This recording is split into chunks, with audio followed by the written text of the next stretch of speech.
Iran has tonight launched retaliatory strikes on Israel. Iran's Revolutionary Guard says it attacked dozens of targets, including military centres and air bases. Smoke has been seen rising over the skyscrapers of Tel Aviv after an aerial attack on the Israeli city.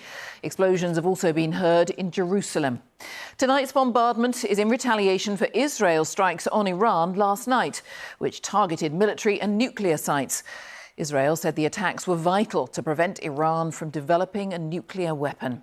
The country's spiritual leader, Ayatollah Khamenei, promised his country would inflict heavy blows in response. Well, this was the scene in Tel Aviv in Israel just an hour or two ago. There have been huge explosions in the sky over central Israel, although it is unclear what's from missile strikes and what is Israel intercepting them with its Iron Dome. Tonight, Israel says it struck a nuclear facility in Isfahan, and that is in addition to last night's strikes on the country's biggest nuclear facility at Natanz and also at Kermanshah. Well, our first report tonight is from Lucy Williamson, who's in Tel Aviv. In bunkers and stairwells, they listened. To Tel Aviv, under fire from Iran. Defences scrambling above a city of civilians and military bases. From ballistic missiles, arriving minutes after launch. Impacts felt inside shaking buildings. For the third time tonight, missiles are being fired at Israel, fired at Tel Aviv. This is the response Israel was expecting. And all across the country, people are listening to the sound of Israel and Iran at war.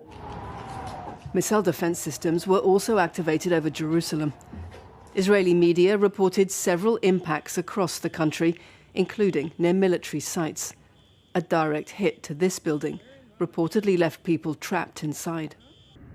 Israel began striking Iran overnight. The nuclear enrichment site at Natanz, one of the first to be hit. A target for Israel's prime minister for decades, hit in what he said was a last chance to stop Iran making a nuclear bomb. Air defences, missile sites, nuclear scientists and military leaders, including the head of Iran's armed forces, wiped out in a series of nationwide strikes. An attack involving 200 fighter planes working with covert intelligence teams at a secret base inside Iran. These pictures from Israel's spy agency are said to show commandos firing at a missile launcher during this morning's attack.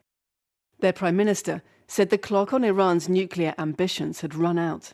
Moments ago, Israel launched Operation Rising Lion, a targeted military operation to roll back the Iranian threat to Israel's very survival. This operation will continue for as many days as it takes to remove this threat. For decades, the tyrants of Tehran have brazenly, openly called for Israel's destruction. In Iran, hundreds of protesters called for revenge. Iran's supreme leader said Israel had made an enormous miscalculation and that the consequences would bring it to ruin.